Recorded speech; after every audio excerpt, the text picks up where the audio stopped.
ಬೇಕಾ ಹಾಗಾದ್ರೆ mobile ಆ್ಯಪ್ನಲ್ಲೇ book ಮಾಡಬಹುದು. ಕಾವೇರಿ ನೀರು ಪೂರೈಕೆಗೆ ಜಲಮಂಡಳಿಯಿಂದ ಹೊಸ ಯೋಜನೆ ಒಂದು ಬಂದಿದೆ ಈಗ. ಅಂದರೆ ಬೇಸಿಗೆ ನೀರಿನ ಸಮಸ್ಯೆ, ಟ್ಯಾಂಕರ್ ಮಾಫಿಯಾ ತಡೆಯೋಕೆ ಈ ಪ್ಲಾನನ್ನು ಕೈಗೊಳ್ಳಲಾಗಿದೆ.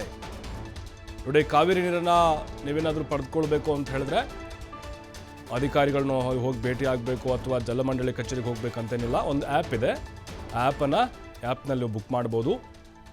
ಈಗ ಕಾವೇರಿ ನೀರು ಪೂರೈಕೆಗೆ ಹೊಸ ಪ್ಲಾನನ್ನು ಮಾಡಿದೆ ಜಲಮಂಡಳಿ. ಇದು ಈಗ ನೀರಿನ ಸಮಸ್ಯೆ ಜಾಸ್ತಿ ಆಗ್ತಿದೆ, ಟ್ಯಾಂಕರ್ ಮಾಫಿಯಾ ಕೂಡ ಹೆಚ್ಚಾಗ್ತಿದೆ ಅಲ್ವಾ, ಅದನ್ನ ಕಡಿವಾಣ ಹಾಕ್ಲಿಕ್ಕೆ ಪ್ಲಾನ್ ಮಾಡಿದೆ.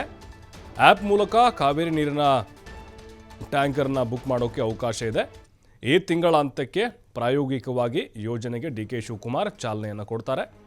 ಈ ಆ್ಯಪ್ ಮೂಲಕವೇ ಜನರಿಗೆ ಶುಲ್ಕವನ್ನು ಪಾವತಿ ಮಾಡಲಿಕ್ಕೆ ಅವಕಾಶ ಇದೆ. 100ಕ್ಕೂ ಹೆಚ್ಚು ಕಾವೇರಿ ನೀರು ಸಂಪರ್ಕ ಕೇಂದ್ರಗಳಿಂದ ನೀರು ಪೂರೈಕೆ ಆಗಲಿದೆ. ಹೊಸ ಯೋಜನೆಗೆ 200 ಟ್ಯಾಂಕರ್ಗಳನ್ನು ನೇಮಿಸಿಕೊಂಡಿದೆ BWSSB. ಯಾಕಂದರೆ ಖಾಸಗಿ ಟ್ಯಾಂಕರ್ಗಳ ಹಾವಳಿ ಹೆಚ್ಚಾಗಿತ್ತು.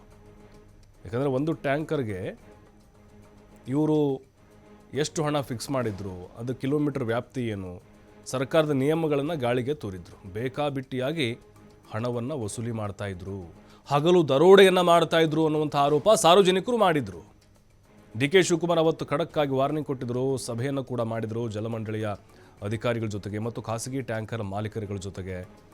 ಈಗ ಒಂದು ಹಂತಕ್ಕೆ ಬಂದಿದ್ದಾರೆ, ಎಚ್ಚರಿಕೆಗಳನ್ನು ಕೊಟ್ಟಿದ್ದಾರೆ.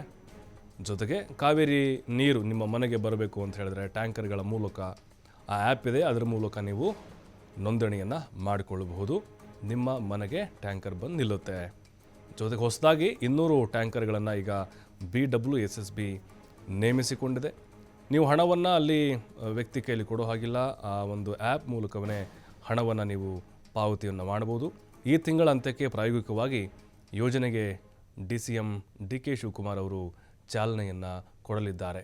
ಯಾಕಂದರೆ ಈ ನೀರಿನ ಮಾಫಿಯಾಗೆ ಕಡಿವಾಣ ಹಾಕೋಕ್ಕೆ ಉತ್ತಮವಾದಂಥ ಒಂದು ಯೋಜನೆಯನ್ನು ಸರ್ಕಾರ ಜಾರಿಗೆ ತರ್ತಾ ಇದೆ. ಹಾಗಾಗಿ ಸಾರ್ವಜನಿಕರು ಕೂಡ ಸಾಕಷ್ಟು ರೀತಿಯಲ್ಲಿ ದೂರುಗಳನ್ನು ಕೊಟ್ಟಿದ್ದರು ಜಲಮಂಡಳಿಗೆ, ಅದರ ಜೊತೆಗೆ ಸರ್ಕಾರಕ್ಕೂ ಕೂಡ.